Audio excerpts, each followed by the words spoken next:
அது ஒரு புழு மட்டும் வெளியே வந்துச்சுன்னா நீங்க அது சாவறத கண்ணில் பாப்பீங்க. நீங்க பாருங்களேன் எவ்வளவு பெரிய மரம். இதை கட் பண்ணிட்டு மறுபடியும் வளர்க்கணும்னா அது எவ்வளவு கஷ்டம்.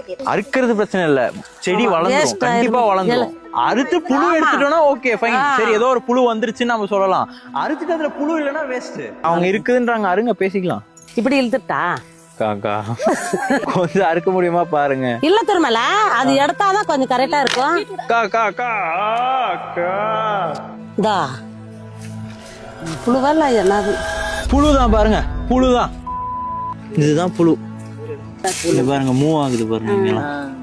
இதெல்லாம் அதோட குட்டிங்க. அதை எடுத்துட்டு போய் வேற எங்கன்னா எரிச்சிருங்க. இதையும் இப்படியே விடக்கூடாது, ஏன்னா இதுவுமே பெஸ்ட் அட்ராக்ட் பண்ணும்.